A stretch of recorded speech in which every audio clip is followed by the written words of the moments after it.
Hey golfers, here's a question for you. What do you do when everything starts falling apart on the golf course? When the putts slip out and the round you thought you had in the bag suddenly isn't. Most amateur golfers do the same thing. They try harder. They grip tighter. They start watching the scoreboard, and that's exactly when it all unravels. Today, we're going to talk about the one mental shift that separates elite performers from everyone else. And we're going to use the most dramatic example in recent golf history to prove it. Okay, golfers, let's begin with part 1, the Masters Meltdown. April 2026. Augusta National, the first major of the year. Rory McIlroy, defending champion, comes out firing on all cylinders. After 36 holes, he leads by 6 strokes. It's the biggest halfway lead in 90 years of Masters history. And then day 3 happens. 3 bogeys, a double bogey. His entire lead, gone. He walks off the course tied for first. Day 4 starts even worse. By the 6th hole, he's multiple shots back. However, here's the thing. If you were watching, and I was, it was painful. It's a kind of golf that makes you want to look away. But viewers, here's what you didn't see. You didn't see him throw a club. You didn't see slumped shoulders or a hangdog walk. You didn't see a player calculating his place on the leaderboard. What you saw was something far more remarkable. You saw a golfer who had completely detached from the outcome and locked himself inside the only thing he could control. And that, viewers, was his next shot. All right, golfers, let's move on to part 2, the comeback. Stroke by stroke, Rory stopped the bleeding. He steadied, he reset, and then quietly, patiently, he started to move. He reclaimed the lead on the 11th hole. Birdied 12, birdied 13, 2 shots clear, with the back 9 playing out in front of him. And the rest, as they say, is history. Rory won the 2026 Masters, joining back-to-back winners, Nicholas, Faldo, and Woods. But here's what I want you to sit with for a second. The win wasn't built in the final 9 holes. It was built in the 6 holes where everything was going wrong, and where, crucially, Rory chose not to react. That's where this green jacket prize was really decided. Okay, golfers, now let's move on to part 3, Rory's own words. After the win, Rory was asked what kept him grounded. His answer was 3 words. And golfers, if you take only one thing away from this video, it's this. Rory said, process over prize, he said. And I'm paraphrasing here. I would say to myself, process over prize, process over prize, process over prize, just to pull myself away from the outcome. And then he said something that I think every amateur golfer needs to hear. I can get real caught up in the outcome. I just really need to remind myself that the outcome will ultimately happen if you just focus on the process. It takes care of itself. Viewers, please read that again. The outcome takes care of itself. Now, golfers, he's not saying outcomes don't matter, saying that the fastest path to the outcome you want is to stop thinking about the outcome. That's the paradox at the heart of elite performance. All right, let's move on to part 4, the science. Now, this isn't just Rory's personal philosophy. Sports psychology research backs this up completely. Multiple studies have found a consistent pattern.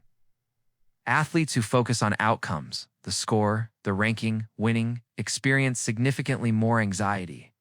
Their attention narrows. Their performance degrades under pressure. Athletes who focus on process, the technique, the routine, the next action, perform better, especially when the stakes are highest. The reason comes down to neuroscience. Outcome-focused thinking activates what researchers call a threat response in the brain. Your nervous system reads the situation as danger. Cortisol rises. Muscle tension increases. Decision-making slows. Processed-focused thinking does the opposite. It anchors you in the present moment. It activates what neuroscientists call a challenge state, where your brain is engaged, focused, and resourceful. And, viewers, you might question, what's the difference here? The answer is perceived control. When you're thinking about the outcome, you're thinking about something you can't control. Your brain knows it. Instead, golfers, when you're thinking about the process, you're thinking about something you can control, and your brain responds accordingly. Okay, let's move on to part 5, why amateurs struggle. So if process focus is so clearly better, the obvious question is, why do most amateur golfers default to outcome thinking? The answer is in three parts. First, the scoreboard is always visible. It's right there on your phone, on the card in your pocket. Every hole is attached to a number, and numbers pull your attention forward to the total, to what might be, to what you need. Second, more often than not, we play with people we know, friends, colleagues, club members, and with this comes a social pressure that makes every shot feel like a vote on who you are. Third, and this is the sneaky one, we practice outcome thinking. This happens every time you add up your score mid-round. Every time you calculate what you need on the last 3 holes. Every time you think, if I par this, I'll break 80. In this headspace, you're training your brain to focus on outcomes. And viewers, this is like any habit. The more you do it, the more automatic it becomes. Okay, let's move on to part 6, the framework. So, how do you build a process focus that actually holds up under pressure? The answer lies in using 3 tools. And they are simple, practical, and drawn directly from what the research supports. Tool number 1, the shot cue. Rory used a phrase, process over prize. You need one too. Just 3 to 5 words that pull your attention back to the present. In golfers, this could be 1 shot at a time, or it could be commit and release, or something like execute my routine. What's important here is that the phrase itself doesn't matter. The function does. When your brain starts drifting toward the leaderboard, the phrase you'll use is the anchor that pulls it back. Tool number 2, the reset routine. Between shots, you need a consistent ritual that marks the end of one shot and the beginning of the next. A breath, or a specific waggle, or a moment where you look at a fixed point on the horizon. The reset routine is the boundary between the last shot and this one. Without it, every bad shot leads into the next one. And lastly, tool 3, having one process goal per round. Not a score target, a process target. I'm going to commit fully to my pre-shot routine on every shot today. Or I'm going to pick a specific target before every iron shot.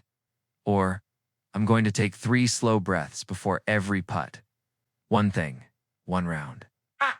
Measure yourself on that, not on the number at the end. Okay, golfers, let's wrap this up for you.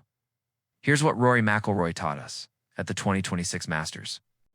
Golfing excellence isn't about control, and it isn't about perfection. It's about stepping into the arena and giving everything you have while staying committed to the process and to the only thing you can actually influence. And that's the shot in front of you. When everything's going right, focus on the process. And when everything is falling apart, especially then, focus on the process. Because golfers, the process is the prize. So viewers, try one of those 3 tools in your next round. Pick the shot cue, the reset routine, or the single process goal, and see what changes. If this landed for you, hit the like button. Subscribe to Bite-Sized Golf Wisdom for more mental game content every week.